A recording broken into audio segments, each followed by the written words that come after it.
if you have people that are high on the scale in your family or in a work environment, okay, have you ever noticed that if you have two malignant narcissists in the same room or around you for a long period of time, they can do what I call good narc, bad narc.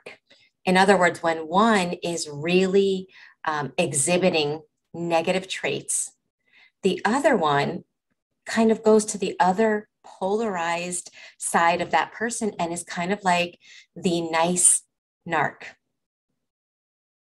They might even talk to you about how the other person is acting.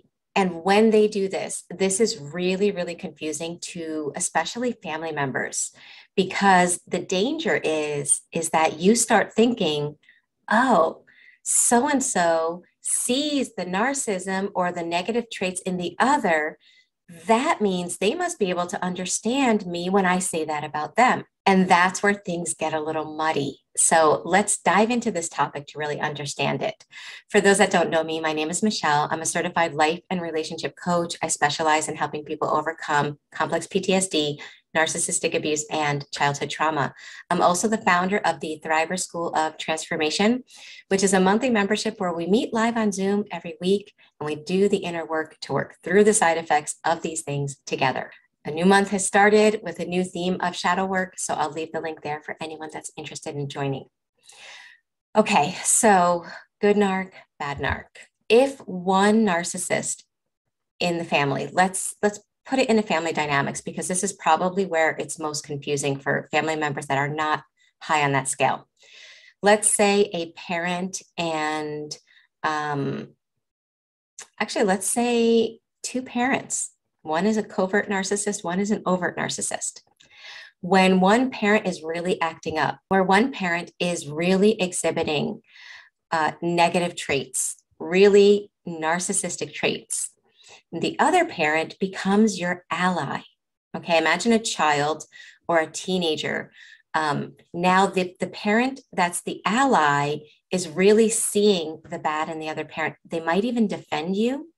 They might even validate your reality as to seeing how the other parent is treating you. And the reason I think this is important to understand is because if this is your situation, you can start to think that that parent gets it, that parent finally understands these dynamics. And if they can see it in others, they'll then therefore be able to see it in themselves, right? Because that's how most people are. If I see a trait that I have, and I notice it, and I'm like, wow, I see that. Normal, healthy human behavior is to want to modify your own behavior as well. But narcissists have like a one-sided mirror. When they see the other person's traits, they never, ever, ever compare how that person is being with how they see themselves. It is always the mirror is facing out. They're always looking at the other person and never at themselves. So what I've seen as a result of this, right, for a person that's like in between two narcissists like this, what I've seen is that person will start thinking that the other narcissist really can see bad behavior, including in themselves. It can also start causing them to have that hope, that hopeless hope that the narcissist can get it. So it kind of sucks you back into a trauma bond. And it causes you to lower your guard because, again, they are seeing what you're seeing. And it's like, wow, you're finally on the same page with this person. You're talking about traits that they get and they're noticing and they're validating. And you can start to lower your guard and open up to them and get close to them, only to find out when that bad narc decides to flip now and goes to the other end of polarity, and now they're good narc. It's almost like a switch goes off and the one that was the good narc becomes exactly what they were just criticizing in the other narcissist, but they don't see that.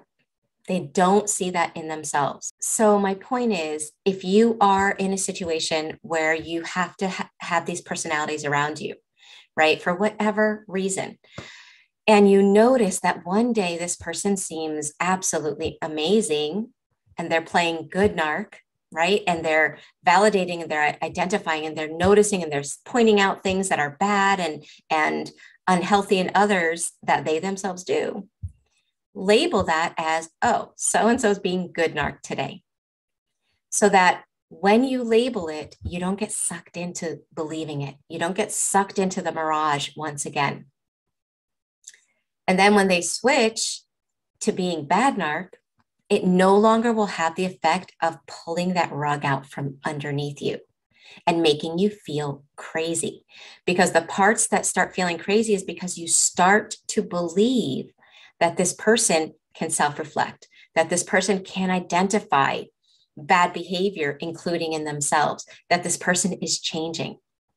And all of those things set you up to be thinking and feeling like this, only to come crashing down when they flip on you. And it can be a switch that happens between 1 minute and the next. Okay, so if a person in your family does this, again, the way that you handle it is to label it. There's mom or dad being good narc today. Oh, there's mom and dad. Now they switched. They're being bad narc today.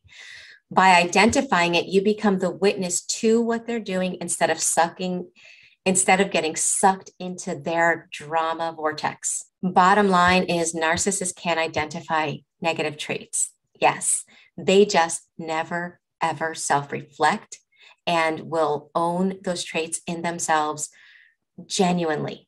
They might pretend at times to do that so that you share with them what you're noticing in them, so that they can then modify and become better narcissists. But it's never a real self-reflection that comes from, I want to understand myself. I want to better myself. They don't do that. Anyone that's super high on the scale will not do that. So label it, identify it, and keep yourself out of that drama vortex.